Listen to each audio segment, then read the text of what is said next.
Hey guys, this is Spartacus here, and the Vanguard multiplayer beta is now available to play on all platforms, the PC, Xbox, and of course PlayStation. And since we are able to play the Vanguard multiplayer beta on PC, this means that data miners are going to be going into the game files and finding out leaked information that we don't know about and being able to share it with the public. And so I'm going to be going over all the leaked information in this video that we got from the PC game files. And if you guys would like to see this information for yourself, there will be a link in the description that will take you to a Reddit thread showcasing everything that we know about these leaked information from the PC game files that were not officially announced by Sledgehammer or Activision and Call of Duty themselves. And so one thing I'm not going to be going over in this leaked information is the campaign missions, just because I feel like they're not that important and some people don't want to be spoiled on what the name of the missions will be. So I'm not going to be going over that, but I will definitely be going over all the multiplayer maps, some multiplayer kill streaks and other features, and then of course zombies, which is going to be the nitty-gritty part about this video. So let's go ahead and begin. Starting off with multiplayer maps, there's going to be 20 maps in total,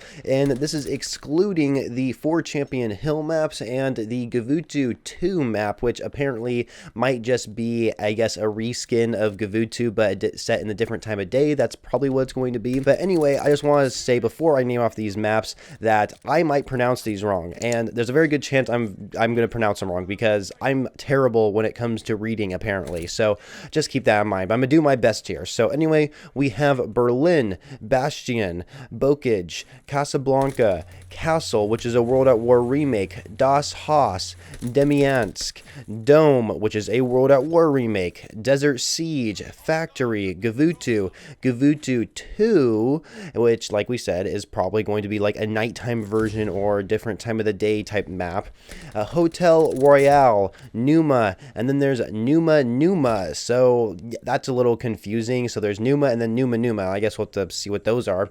Then Oasis, which could be a Modern Warfare 3 remake. Oasis was a DLC map in that game. It's a very, very memorable map in my opinion back in the day when I used to play it.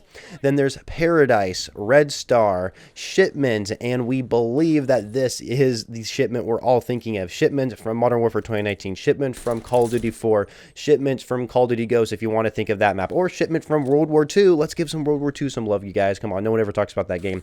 And then, anyway, let's continue here. So the Subpen is the next map, which could be a World at War remake. Then there's Tuscan Airstrip, which I guess, okay, so now Tuscan's basically the last of these 20 maps. And then, of course, the Champion Hill maps are Airstrip, Train Yard, Courtyard, and Market. One thing I want you guys to be aware of is that all of these maps may not come out launch day, because it's very possible that we've seen this before in previous Call of Duty titles where we have all this leaked information about new maps and other weapons that are going to be in the game, but we don't always get them on launch day. And so it's very possible that some of these maps won't be given to us until Season 1, and that's a very likely chance there because we already know by confirmation by Sledgehammer and Call of Duty themselves that we're getting 20 maps at launch and 16 of them are the core multiplayer maps. However, we have 20 of them listed here that are not including those Champion Hill maps, and so some of these multiplayer maps probably won't be released until Season 1 because we know Season 1's going to be launching the same month the game actually comes out. And so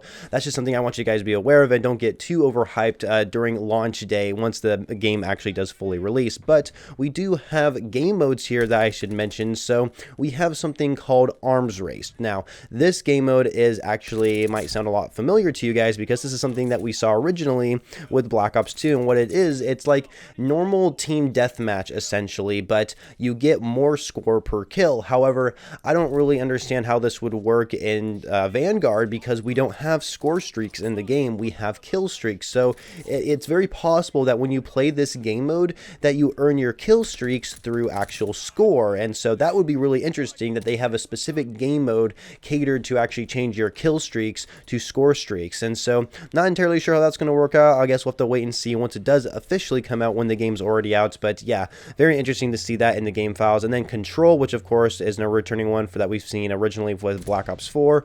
Crawl, no really idea. There's no information on what this game mode could be, but yeah, Crawl is a game mode. And then we have something called Minefield, and what this does is that players drop lethal mines on death. So it's very similar to like everyone having a built-in Martyrdom perk attached to them, where Martyrdom in the previous Call of Duty games, when you died, it would act more as like kind of a death streak, and it was a death streak in certain games. And so when you would die, you would actually drop a live grenade. Eventually, it would blow up after like a couple seconds, but instead of dropping a grenade, you're dropping a mine, and so that mine's just going to stay on the ground until somebody comes by, and then it's going to explode. So Minefield is going to be quite an interesting game mode. I mean, I'll have to see how that turns out. And then the last game mode that was leaked is called Patrol, which obviously we know what Patrol is. It's in the beta, and it's actually a pretty fun game mode. I might have to make a video separately talking about it because I actually really do enjoy it.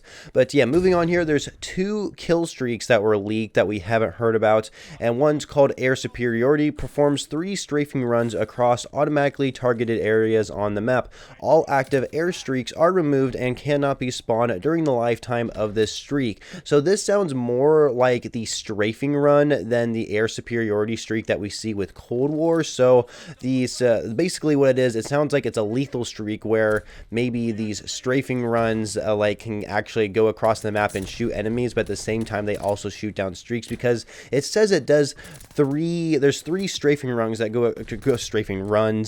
across the map, and so it just seems kind of odd for them to do it 3 times if it's going to take it out all the streaks in just 1 strafing run. So I don't know, maybe it is only for anti-aircraft and it's not meant to be lethal at all, but I guess we'll have to wait and see once we get our hands on the full game. And then the second kill streak is Local Informants, reveals the location and direction of all enemies on the map for a period of time. This sounds more like an orbital VSAT or an advanced UAV type streak, which I am really glad is in the game because those are like one of my favorite streaks to use. Another thing that the leakers discovered is that there's going to be 40 weapons. Like I said, this is the same deal with multiplayer maps. We may not see all of them during the launch of the first day of when Vanguard comes out, so it's very possible that some of these weapons will be coming out during season 1 and in future seasons. But yeah, 40 weapons in total sounds pretty promising, although it sounded like in the multiplayer reveal we're going to be having around 30-ish weapons at launch. They say 30-ish, even though I'm pretty sure I counted like 28 or something, which is a pretty low number if I'm being completely honest with you. And so I'm not going to be naming off these weapons. You guys can go ahead and just click in the link description below and check them out for yourself, and so that way you know the names, but I'm just not going to read them. But we also have 6 additional operators, and each of these operators, which is really awesome to hear this, is that each of them has their own unique execution using a different melee weapon, which I think is awesome, because this is a complaint that I actually had in a previous video that I made, where I just felt like operators don't feel very unique compared to one another, and seeing how each one has their own unique melee weapon when you perform an execution, I think definitely can stand out a little bit more, which makes me a lot happier. But anyway, we have Beatrice, and her execution is using a cleaver. We have Constance, where their execution is using a club, and then we have Solange, who is using the execution, which is an axe that the melee weapon is they're holding with the execution, I guess. And then Shigenori, who is Japanese, is using an execution with a katana. Then there's Padmavati, their execution is using a machete. And then Halima, I'm going to be honest with you guys, I don't know if this is the right name, but their execution is using a Bilayo. I am probably saying that wrong. I have no idea what that melee weapon would be. I'm going to have to look it up what it is after this video. But yeah, those are each of these different operators we never heard about using their own certain melee weapon when performing an execution. And then there's some customization features that maybe some of you may not already know. We have, of course, custom clan tags, calling card frames, player titles, emblems, gestures and sprays, reacts, and kill cams. Most of the stuff we've kind of already seen. Calling card frames we never really have had before. I believe Call of Duty Mobile has something like this. I know they have emblem frames in Call of Duty Mobile, but they might have calling card frames as well. And then player titles, I don't know how different this is going to be from calling cards, because really player titles that we've seen previously were basically just other forms of calling cards, so I'm not really sure what the difference between those are. And then reacts, I have no idea what reacts could be. It sounds like maybe reacts or something where you can react to something. Maybe you can see people reactions when a kill cam is being performed. That's possible what it is. Other than that, not really sure what that could be. And this last part of the video, we are going to be talking about zombies, which I think is going to be definitely the most interesting part of the video, considering we do not have any information right now about zombies other than we know Treyarch is developing it, and that it's going to be a prequel to the zombie storyline that we see with Black Ops Cold War, which of course is called the Dark Aether storyline. And so if you guys do not want to be spoiled by zombies at all, because I'm going to be mentioning a lot of really juicy stuff here that maybe you don't want to be spoiled until the full game comes out, and so I just recommend going away from this video right now, because there's a lot of good stuff about zombies here that can definitely be spoilers, and just in case you guys just don't want to hear it, so I'm just giving you a warning right now. So anyway, the map is going to be called War of the Dead, and it looks like perks are going to be renamed to Demonic Fountains, and then there are field upgrades from Cold War that are returning, as well as other features, and some of these field upgrades we're seeing come back are called Aether Shroud, Energy Mine, Ring of Fire, and Frostblast. Exactly the same ones it seemed like, but it seems like they're renamed to artifacts instead of field upgrades. And it also looks like the Pack-a-Punch system, the armor system, the crafting system, the hit markers and damage numbers, all that stuff that we see in Cold War is returning into Vanguard.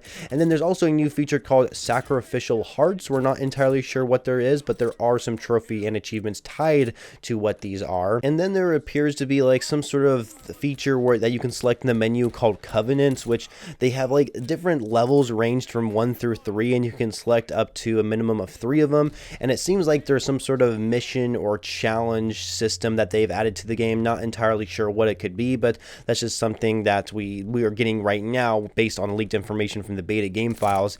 And then it's also known that, based on what the Modern Warfare 2 Ghost said on Twitter, that it looks like the first actual zombies map won't come out until Season 1 of Vanguard. Like I said, you guys, Season 1 does come out the same month that the game actually comes out itself, so it's not going to be too long after launch we're getting our first map. But when the game does come out, the one thing we will have with zombies, though, is that we're going to have some sort of game mode that's a mixture of Onslaught, Outbreak, and Round Base, so that's what we're getting at launch. But the first actual survival map, which I believe is called War of the Dead, isn't going to come out until Season 1, or maybe it's vice versa. Maybe War of the Dead is coming out at the launch of the game, and then the first official map is coming out during Season 1. So I don't know.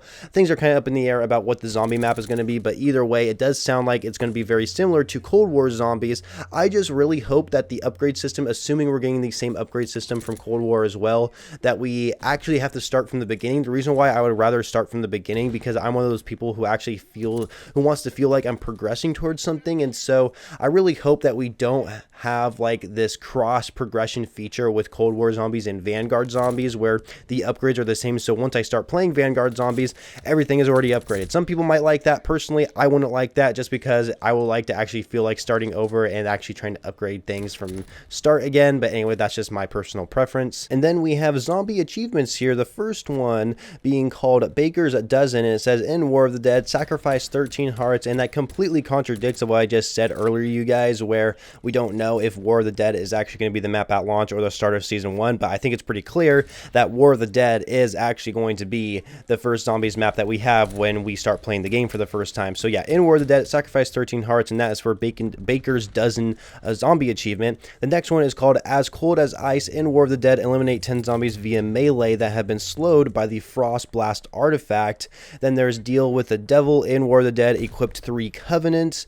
Death Dealer. In War of the Dead, eliminate 2,500 zombies with a Pack-a-Punch level 3 weapon. Then there's Escape Artist. In War of the Dead, while using the Aether Shroud artifact, enter the Aether Shroud 5 times with less than 25% health left. Then there's Grim Reaper. In War of the Dead, eliminate 10,000 zombies. Hot Tempered. In War of the Dead, eliminate 10 zombies that are taking damage from the Ring of Fire artifact. Then there's Shocking Behavior. In War of the Dead, eliminate 10 zombies that were damaged by the Energy Mine artifact. And then the last achievement is called Thirst Quencher, where in War of the Dead, drink from all 5 demonic fountains in a single session. And so, yeah, really not much information we can actually get from these achievements, if I'm being completely honest with you. It's just like, they're really simple. It's like, oh, kill zombies, drink perks, equip 3 covenants, which sacrifice 13 hearts, like some features, obviously we're not entirely sure what the hearts could be. We don't really know exactly what covenants are. I assume covenants are going to be like some sort of daily challenge system that they have in the game. They just have a different name for it or something like that. But nonetheless, that is all the zombies information, and that is all the leaked information. I'm going to be talking about in this video. So anyway, I hope you guys found this video very informative and helpful. If you did, make sure you leave a like and of course subscribe to the channel for more Call of Duty videos every single day, and I shall catch you guys later.